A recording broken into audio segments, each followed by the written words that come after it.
안녕하세요. 저는 얼마 전 이상가족 상품과도 같은 극적인 재회를 경험한 한 여성입니다. 몸으로는 헤어진 적이 없지만 마음으로 충분히 멀어져 있던 두 사람이 다시 가까워지는 걸 두 눈으로 똑똑히 목격하게 되었는데요. 그 감동의 현장을 지금부터 이야기해 보도록 할게요. 오늘 제 사연의 주인공 중 한 분이신 저희 아버지는 좀 보수적인 분이셨어요. 평소에 엄마한테 너무 함부로 대하고 엄마를 힘들게 하셨죠. 언젠가 한 번은 아버지가 엄마를 나무라는데 이런 걸로 나무라시더라고요. 이 여자야, 지금 옷걸이 그게 뭐야? 옷을 입으려면 제대로 입으라고 했어, 안 했어? 나이 처먹고 꼴사납게 지금 치마 길이가 그게 뭐야? 종아리가 훤히 보이잖아. 나이 먹고서 나이값도 못해? 당장 발목까지 오는 치마로 갈아입어. 얼른. 노망난 것도 아니고 어디서 저런 옷이 났어?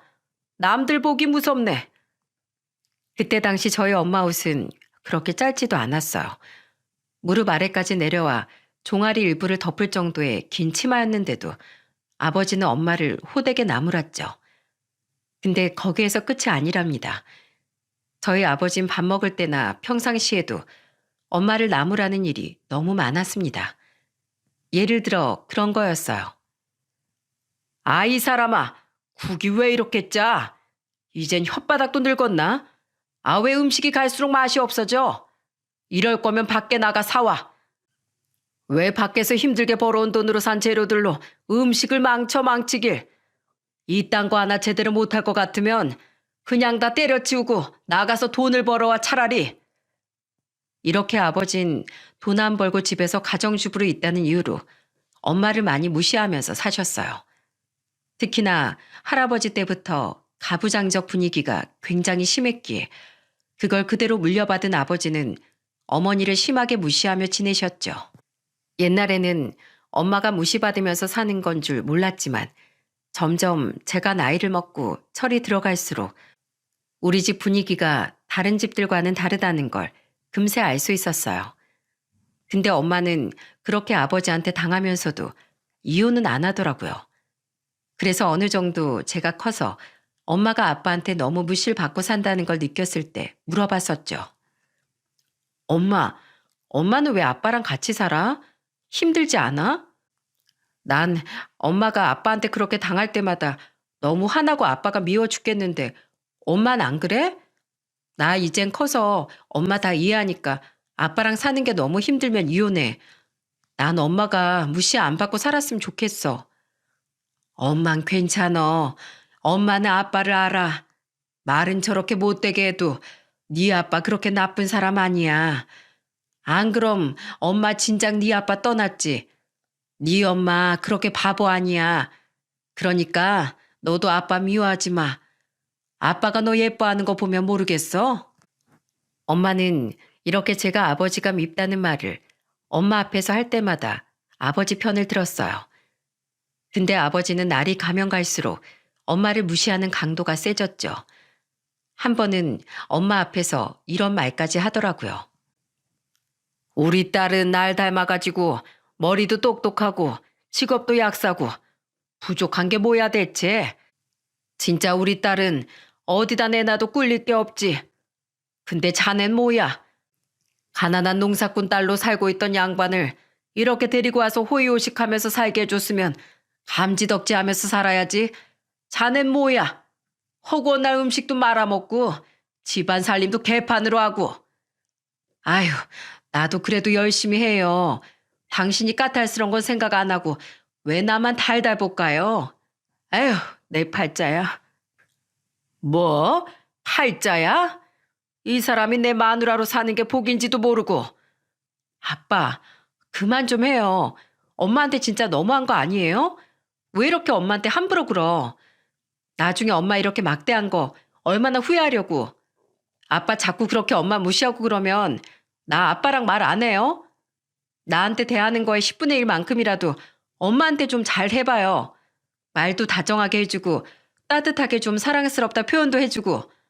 아빠는 엄마 없으면 아무것도 못하면서 꼭 그렇게 엄마 무시하고 힘들게 해야겠어요? 아, 원래 남편은 하늘, 아내는 땅.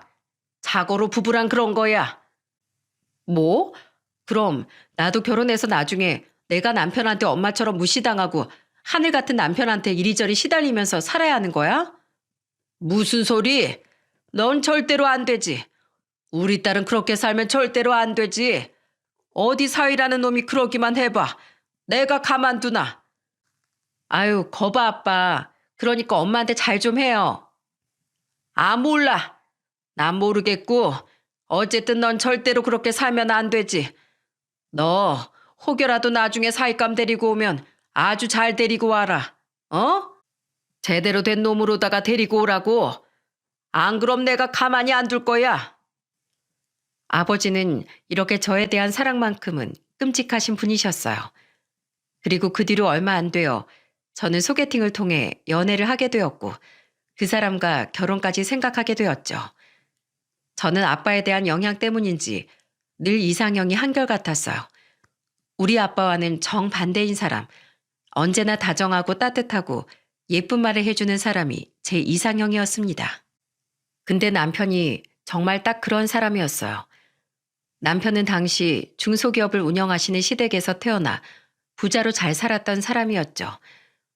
회사 대표 아들이라 부자로 넉넉하게 살았음에도 불구하고 사람이 되게 겸손하고 검소하면서 주변을 돌아볼 줄 아는 따뜻한 사람이었어요.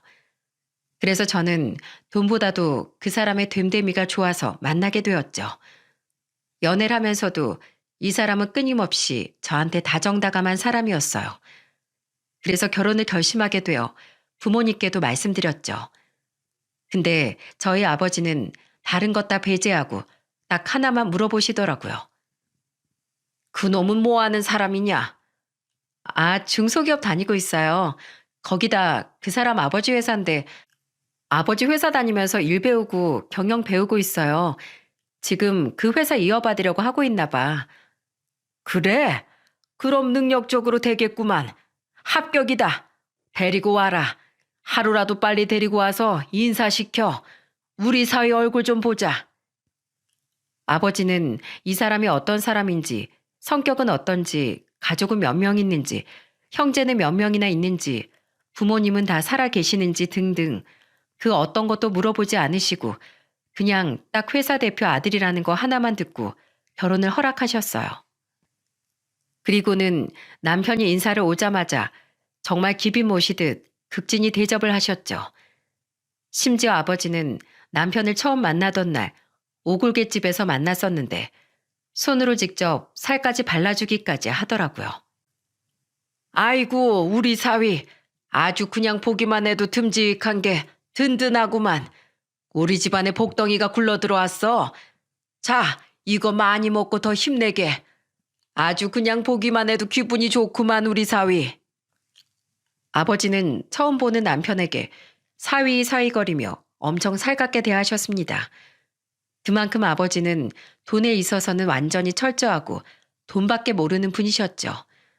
항상 아버지의 사상 속에는 남편은 하늘, 아내는 땅이라는 것과 돈이 없는 것들은 돈이 없는 것들끼리 어울려야 한다는 고지식한 사상을 가지고 계셨어요.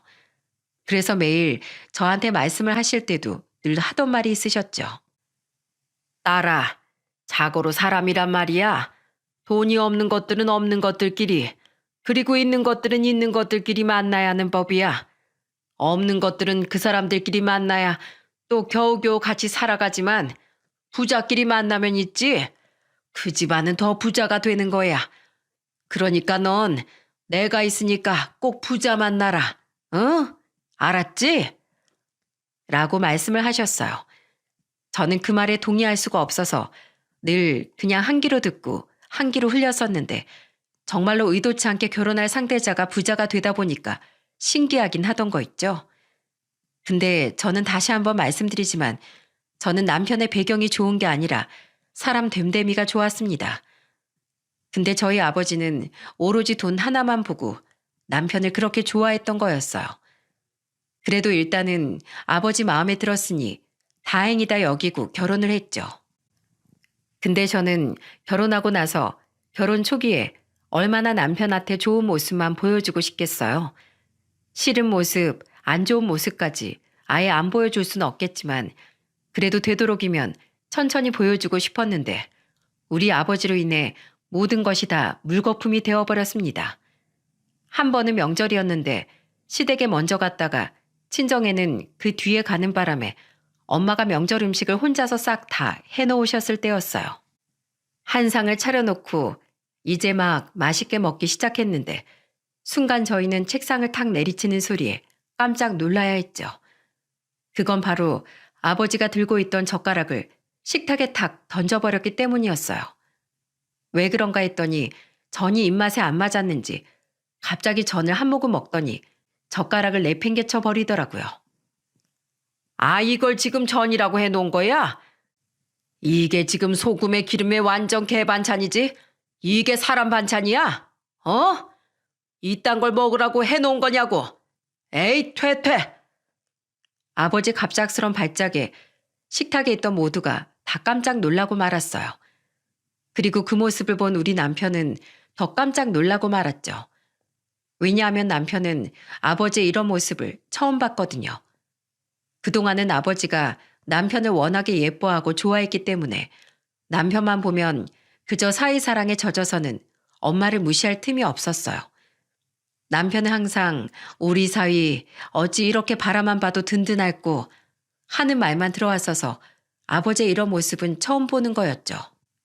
근데 남편은 거기에서 놀라는 것으로 끝나지 않았습니다.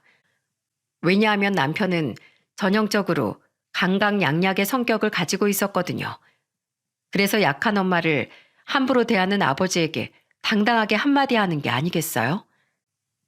장인어른, 저는 전 맛있는 것 같은데 어디가 마음에 안 드시는 거예요? 지금 간도 딱 맞고 기름도 잘 빠져 있는 게 하나도 안 느끼하고 너무 맛있는데요. 장모님, 저는 맛있습니다. 우리 장모님은 요리 솜씨가 그냥 보통이 아니신 것 같은데요. 어떻게 하나같이 차려주신 음식이 다 맛있어요? 남편이 이렇게 말을 하니까 아버지가 매우 뻘쭘하신 듯 했어요. 그리고 엄마는 사위 앞에서 무시당하는 모습을 보인 것이 많이 자존심 상했는지 밖으로 나가서는 우시더라고요. 그 모습이 얼마나 또 저는 마음이 아픈지 제가 따라 나가서 달래드리려고 했다가 금세 감동을 받게 되었답니다. 왜냐하면 말없이 나가서 우는 저희 엄마를 남편이 달래주었거든요. 남편은 저한테도 따뜻한 사람인 만큼 저희 엄마한테도 똑같이 해주었어요. 그리고 그날 아버지는 뻘쭘해서 거실에서 TV만 보고 계시는데 나중에 남편이 나가서 슬쩍 이야기를 하더라고요. 그걸 보면서 저는 역시나 남편은 따뜻한 강강약약 성향을 가진 사람이라는 걸 또 한 번 느낄 수 있었죠. 장인어른, 장모님이 많이 힘드신 것 같아요. 장모님께 조금만 따뜻하게 대해주시면 안 되시는 건가요? 오늘 처음 본 저도 마음이 아픈데 세진이는 얼마나 더 마음이 아프겠어요? 마음이 아프긴 뭘. 어차피 자네 장모는 평생을 그렇게 살았어. 자고로 여자는 남편을 떠받들고 살아야 하는 법이야. 뭘 이 정도 가지고 마음이 아파. 장인어른, 그런 게 어디 있습니까? 그럼 세진이가 절 하늘처럼 떠받들고 저한테 무시당하고 살아도 아무런 상관이 없으세요? 뭐? 아, 우리 딸은 그렇게 살면 안 되지. 그리고 자네가 우리 딸한테 얼마나 잘하는지 내가 다 아는데 지금처럼 자넨 내 딸 아껴주고 예뻐해주게나. 내 딸은 어디 가서도 항상 예쁨 받고 사랑받아야 돼. 당연히 전 세진이를 예뻐하고 사랑해 줄 거지만 그건 세진이만 그런 게 아니라 장모님도 마찬가지예요. 장모님도 충분히 사랑받고 사실 자격이 있으신데 왜 자꾸 장인어른은 함부로 대하세요? 그걸 보는 저희 마음이 너무 안 좋습니다. 장모님도 힘드실 거고요. 아, 됐어. 저 사람은 이미 다 적응했네. 그리고 아무렇지도 않아 하니까 자네는 걱정하지 말게. 남편의 정중한 이야기에도 아버지는 그 고집을 굽히지 않으셨어요. 그래서 그 뒤부터 남편은 저희 아버지 대신에 엄마에게 굉장히 잘하기 시작했죠. 장모님, 이것 좀 보세요. 이거 목도리랑 장갑이에요. 올겨울이 유난히 춥대요.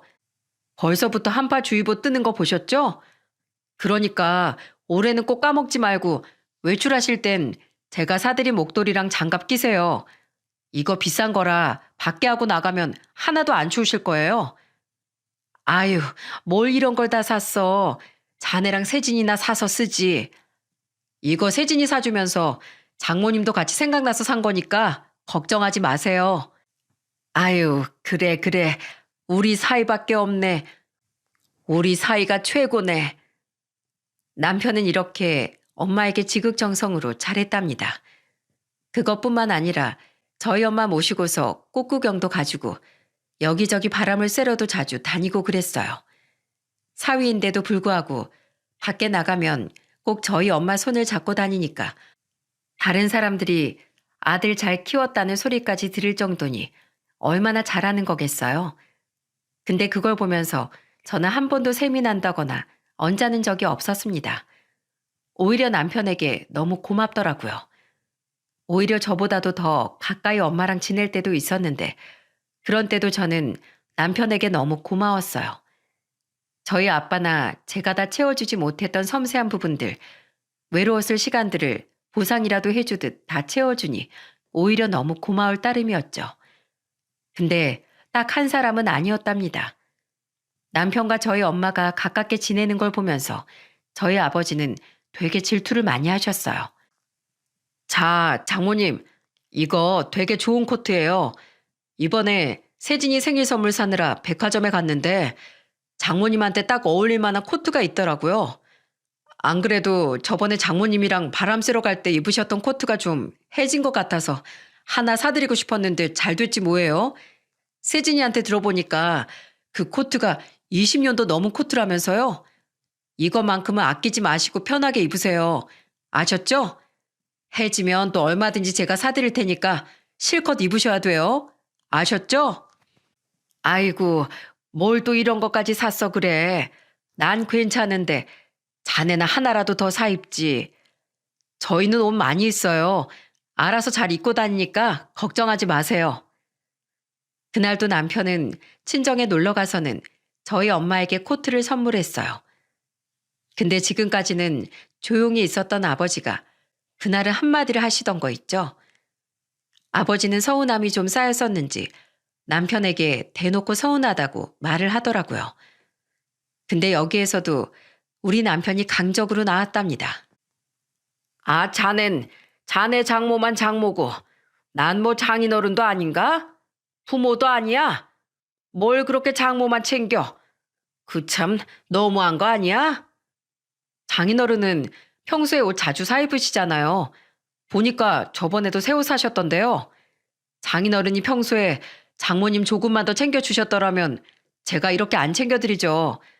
그러니까 앞으로는 장인어른이 좀 챙겨드리세요. 장인어른 옷 사실 때 장모님 옷도 하나 사시고 장인어른 맛있는 거 드실 땐 장모님도 같이 모시고 가셔서 드시고요. 그게 부부잖아요. 아, 몰라. 관두게, 관둬. 아버지는 괜히 또 민망한지 헛기침만 하시고는 안방으로 들어가 버리셨어요.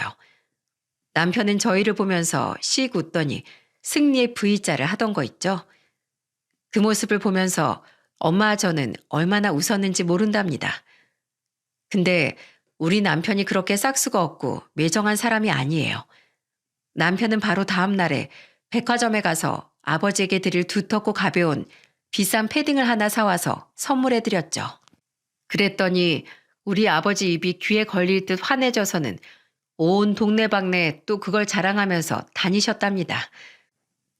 남편은 그렇게 저희 아버지를 조련을 잘 했습니다. 그 모습을 보면서 저는 남편이 참 대단하다 싶었죠. 그렇게 결혼 생활을 재밌게 하면서 저희는 7년을 보냈습니다. 그 사이에 아들은 둘이나 낳았어요. 저희 친정이나 시댁에서는 우리 아들 둘 손주들을 보면서 매우 즐거워하셨어요. 근데 한창 행복한 시간을 보내고 있을 때 우리 가족들에게 절망적인 사건이 벌어지고 말았습니다. 그건 바로 친정 엄마에게 암이 발병된 거였죠. 그때부터 우리 친정 쪽은 비상에 걸리기 시작했어요. 특히나 아버지는 엄마가 평생 아버지 옆에 있을 줄 알았는지 갑작스런 엄마의 암 발병 소식을 듣고 엄청난 충격에 빠진 듯 했죠. 하지만 우리가 충격을 받은 게 무색할 만큼 엄마의 병은 점점 커져만 갔어요. 엄마는 병원과 집을 오가면서 치료를 받으셨는데 그때마다 남편은 항상 동행을 하며 지극정성으로 엄마를 모셨습니다. 특히나 병원에 있든 집에 있든 매일 엄마 얼굴을 보면서 말동무도 되어드리고 간호도 해드리는 정말 멋진 사이였죠. 근데 그보다도 훨씬 더 놀라운 사람이 있었어요. 그건 바로 아버지였습니다. 아버지는 엄마가 병투병을 시작하자마자 변화되기 시작하더니 엄마 옆에서 한시도 떨어지려고 하지 않았죠. 거기에서 더 놀라운 건 그 거친 돌 같던 아버지가 엄마 앞에서 눈물을 흘리셨다는 거였어요. 이복의 마누라, 왜 갑자기 이렇게 아프고 그래? 영영 나랑 있어줄 거 아니었는가? 내가 돈도 많이 벌어다 주고 좋은 집에서도 살게 해주는데 뭐가 부족해서 날 이렇게 빨리 떠나려고 그래? 여보, 제발 살아줘. 내 옆에서 살아만 있어주면 내가 앞으로는 정말로 호강시켜줄게. 앞으로 정말로 자네한테 잘할게. 그러니까 나 버리지 말고 제발 나랑 같이 있어주게. 자네 없이 나 혼자 어찌 살라고. 제발 힘 좀 내봐. 그 까담 별거 아니잖아. 그러니까 제발 조금만 더 힘을 내줘. 여보, 고마워. 당신이 이렇게 나한테 말을 따뜻하게 해줄 때가 다 있네. 아파서 좋은 것도 있었구만. 우리 남편한테 살아생전 호강시켜준다는 소리까지 다 들어보고 우리 여보가 그렇게 간절하게 말하니 내가 또 힘을 내봐야 할 텐데 근데 쉽지가 않어. 내가 더 힘을 내서 더 살고 싶은데 왜 이렇게 암 하나 이기는 게 힘들까? 여보, 이게 내 팔자인가 봐. 난 그냥 여기까지인가 봐. 그런 소리 마. 팔자가 그런 거면 내가 바꿔줄게. 내가 어떻게든 바꿔줄 테니까 당신은 그저 살 생각이나 해. 어떻게 하면 살 수 있을까? 그것만 생각하라고. 알았지? 제발 나 불안하게 약한 소리 하지 마. 당신이 그렇게 포기해버리면 내가 너무 무서워. 여보, 제발 살아줘. 제발.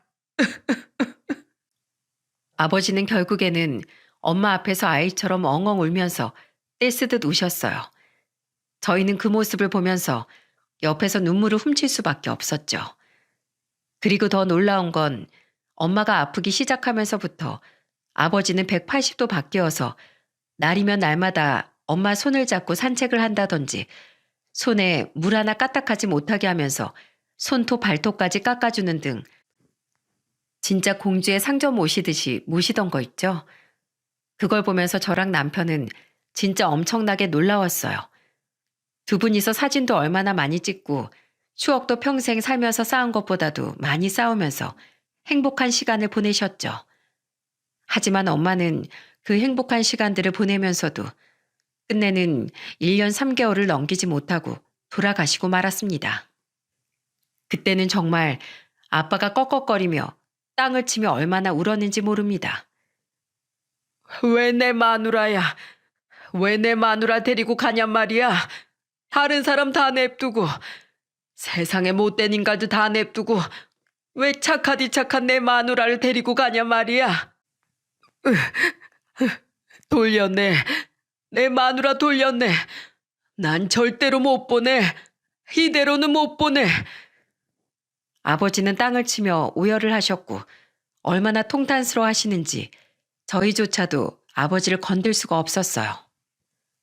그래도 그나마 다행인 것은 엄마가 마지막 떠나기 전에 아버지에게 마지막 이야기를 건넸기 때문이었죠. 여보, 나 없다고 너무 상심하지 마. 그리고 지금까지 나한테 잘못했다고 죄책감도 가지지 말고 나는 충분했어. 난 당신이랑 살면서 때로는 고단하고 때론 힘들고 서럽기도 했지만 그래도 행복했어. 당신이 말이 모나서 그렇지 실은 나를 얼마나 사랑하는지 내가 잘 알거든. 말은 그렇게 투박하게 해도 당신이 나한테 알게 모르게 얼마나 잘했는지 다른 사람은 몰라도 나는 알아. 내가 잘 때 이불 발로 차고 자고 있으면 꼭 자다 일어나서 나 이불 덮어주고 내가 감기라도 걸려서 기침하고 있으면 언제 사놨는지도 모르게 쌍화탕이랑 감기약 사다 놓은 거 내가 그거 모를 줄 알았지? 무엇보다 나한테는 구박하는 듯 말해도 다른 사람들한테 가선 내 자랑 끔찍하게 하는 거 나 다 알고 있었어. 그러니까 내가 당신이랑 같이 살았던 거야. 나를 얼마나 사랑하고 아껴주는지 내가 다 아니까. 그리고 내가 아플 때 당신이 내 옆에 있어준 것만으로도 나한텐 큰 힘이 됐어. 엄청난 위로가 됐어. 난 이제 죽어도 여한이 없어. 당신이랑 하고 싶은 거 다 해봤거든. 여보, 내 남편이 되어줘서 고마워. 그리고 나 당신이 내 남편이라 행복하고 너무 다행이었어. 그러니까 우리 예쁜 딸도 만날 수 있었지. 고마워. 그리고 사랑해 우리 남편. 엄마는 그 마지막 말씀을 하시고는 다음날 돌아가셨어요. 아버지는 이 말을 들으면서 행복해 하시면서도 많이 후회를 하셨습니다. 내가 왜 그랬을까? 내가 왜 그렇게 모질게 했을까? 아껴줘도 모자란 사람이었는데 내가 미쳤지. 내가 정말 미쳤지. 아빠, 괜찮아요. 너무 상심하지 마요. 엄마가 행복했다잖아. 아빠가 엄마 남편이라서 다행이었다잖아. 그거면 됐지. 그러니까 앞으로는 나랑 사위랑 또 아빠 손주들 보면서 행복하게 지내요. 우리가 엄마 빈자리까지 잘할게. 저희는 이렇게 아버지를 위로해드렸지만 아버지는 한동안 많이 힘들어하셨어요. 심지어는 엄마가 마지막으로 아버지 드시라고 만들어 놓은 반찬들까지도 손을 못 대시더라고요. 이러다간 상하게 생겨서서 저랑 남편이 열심히 챙겨드린 덕분에 그 음식들을 하나도 버리지 않고 다 먹을 수 있었죠. 그 뒤로도 아버지가 외롭거나 힘들지 않게 저희가 부단히 노력을 했어요. 다행히도 그 노력 덕분에 쿨을 털고 잘 일어날 수 있었죠.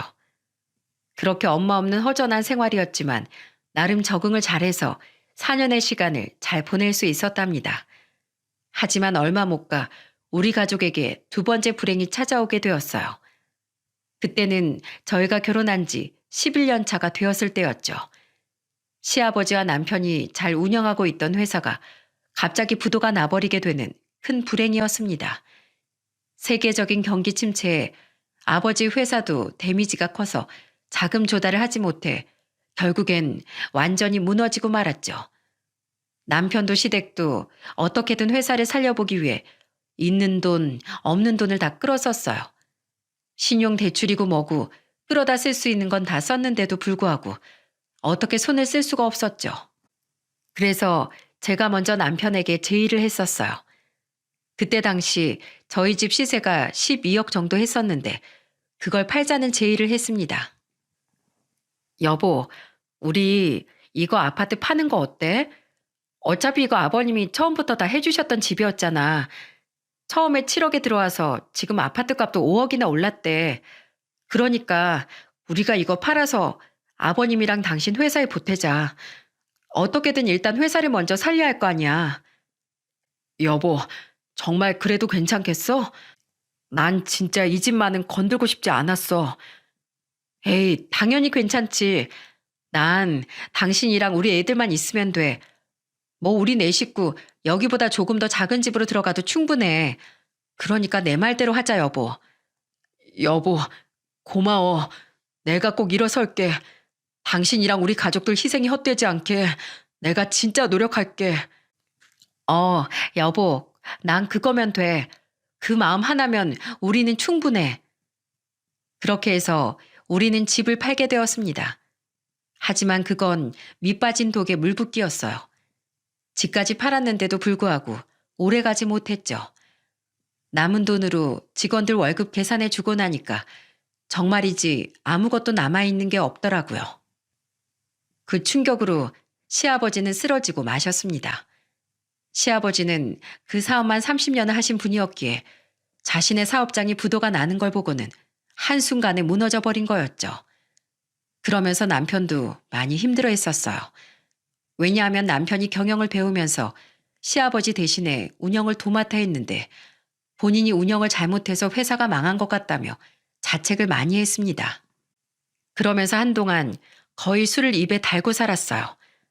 다른 일자리를 구해볼 생각도 못하고 그냥 무너져서는 집안에서 내내 술만 마시며 지냈죠.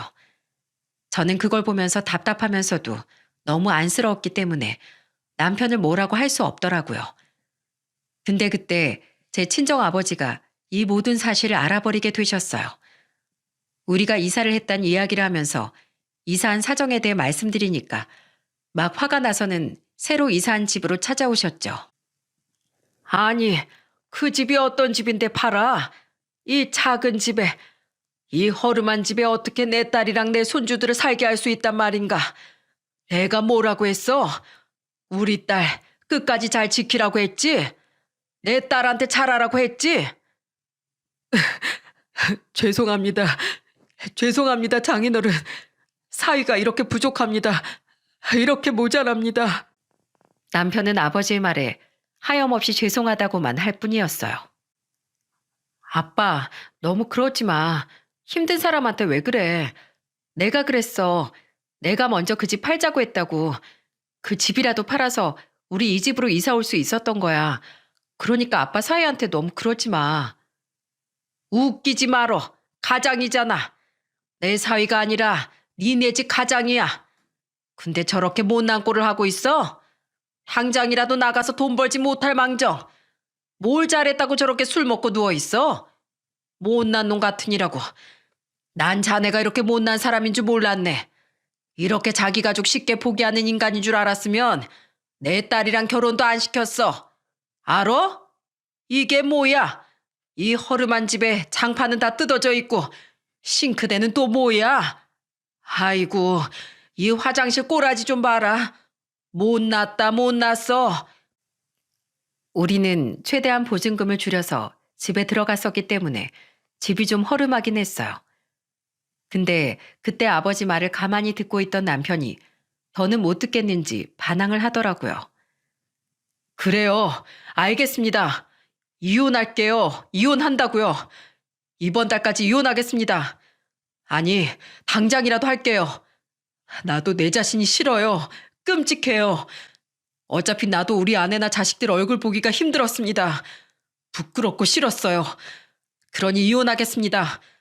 이렇게 살 바에야 차라리 저도 이혼하고 싶어요. 남편은 발악을 하듯 아버지에게 막 대들었죠. 근데 그 말을 듣던 저희 아버지가 한숨을 푹 쉬더니 또 대답을 해주시더라고요. 이보게, 왜 이렇게 사람이 못났어?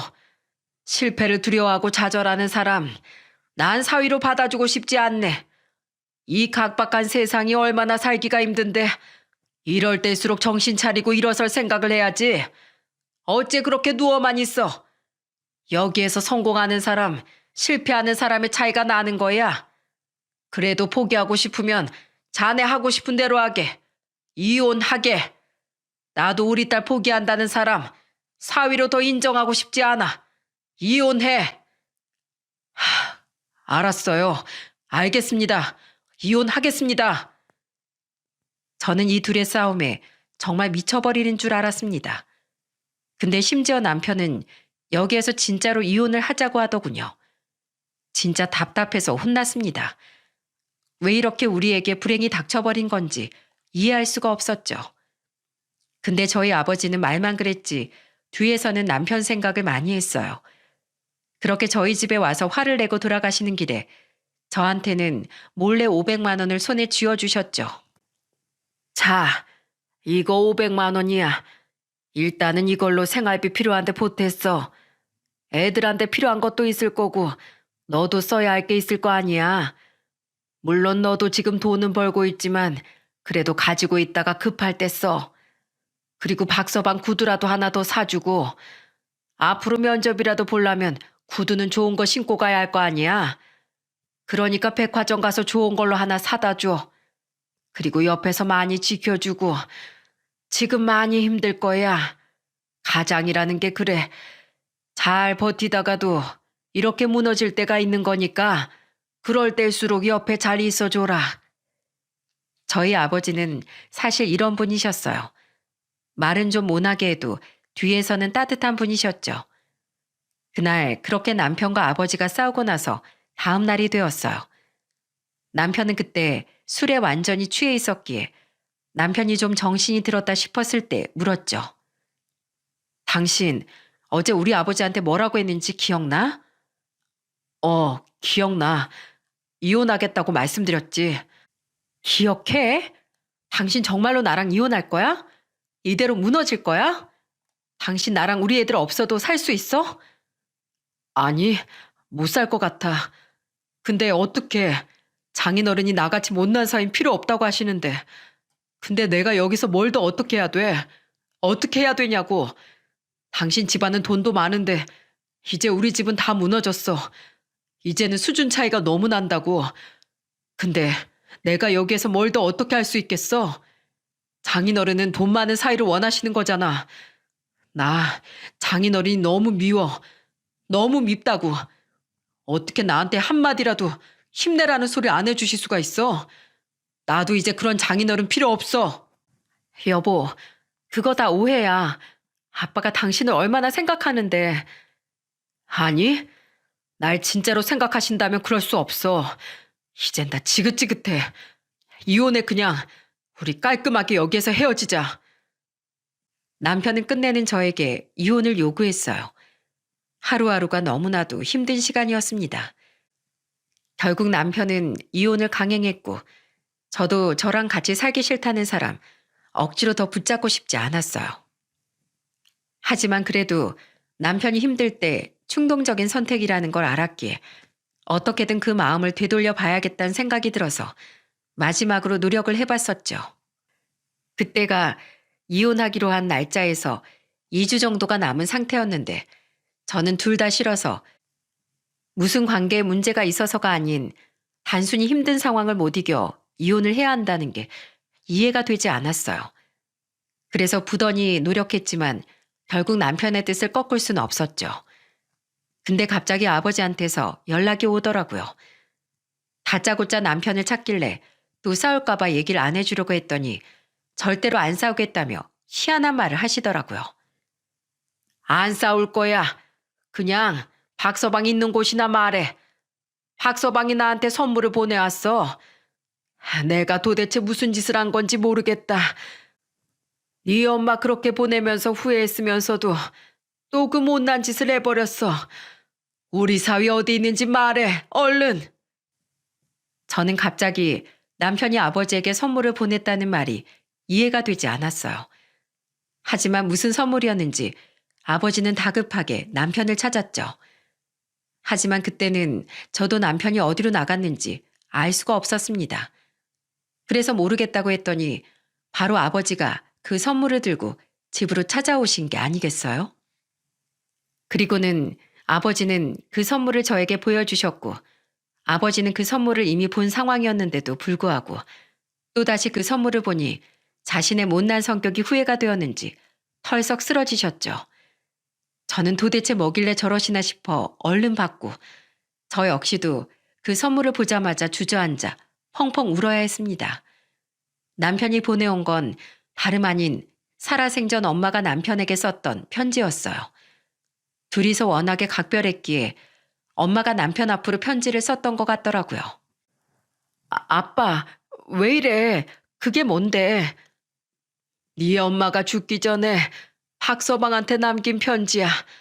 둘이서 얼마나 잘 지냈냐? 그때 써준 모양인데 그걸 여태 가지고 있었나 봐. 아버지는 눈물을 흘리며 말씀하셨고 저는 바로 그 편지를 읽어봤어요. 그 편지 안에는 엄마의 간절함, 그리고 엄마가 사위를 사랑하는 마음, 우리 가족을 사랑하는 마음이 고스란히 다 담겨 있었죠. 박서방, 장모일세, 못난 장모.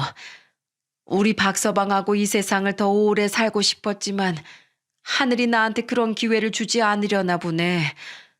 난 우리 박서방이 우리 집안의 사이로 들어와줘서 얼마나 고마운지 몰라. 우리 딸하고 결혼해줘서 참 고마워. 나나 우리 딸이나 참 복받은 인생인 거지. 그래서 내가 자네만 보면 편하게 눈을 감을 수 있을 것 같아. 박서방, 앞으로 내 딸이랑 우리 남편 잘 좀 부탁하네. 실은 자네 장인이 날 무시하고 함부로 대하는 것 같지만 마음은 그런 사람이 아닐세. 마음만은 따뜻한 사람이야. 말은 그렇게 해도 내가 아프면 전전긍긍하면서 상태를 살피고 연락도 안 되면 조마조마해하면서 기다리고 걱정하는 그런 사람일세. 그냥 강해 보이고 싶을 뿐이야. 그 사람이 워낙에 보수적인 사람이라 그냥 세 보이고 싶어서 그런 것뿐이니 자네가 이해해 주게. 그 사람 성격이 워낙에 세서 언젠가 살면서 한 번쯤은 부딪힐 일이 있을 게야. 하지만 그래도 자네 장인이랑 싸우지 말게나. 말은 그래도 속은 그렇지 못할 테니까 조금만 이해를 해줘. 분명 살다 보면 힘들고 지치는 일들이 있을 거야. 아무것도 하고 싶지 않은 일도 있을 테고. 근데 그때는 그때뿐이야. 그 역경을 잘 이겨낼 수 있는 버팀목은 가족이네. 사랑하는 가족과 함께라면 어떤 일이든 지혜롭게 이겨낼 수 있을 걸세. 그러니까 우리 사위, 남은 내 가족들, 그리고 자네 가족들을 잘 부탁하네. 우리 사위 고맙고 사랑해. 여기까지 보고 저는 눈물을 펑펑 쏟았습니다. 아버지 역시도 이미 다 읽으신 내용이었는지 눈물을 흘리시더라고요. 하지만 남편의 선물은 거기에서 끝이 아니었습니다. 진짜 선물은 따로 있었죠. 그건 바로 남편이 우리 아버지에게 보내는 선물이었어요. 엄마의 편지 말고 다른 한켠에는 USB가 있었고 그걸 볼 줄 몰랐던 아버지는 제가 그걸 틀어드리자마자 더 큰 오열을 해야 했습니다. 왜냐하면 그 USB 안에 있던 건 다름 아닌 남편이 아버지에게 보내는 영상 편지였거든요. 장인어른, 저 못난 사위 박서방입니다.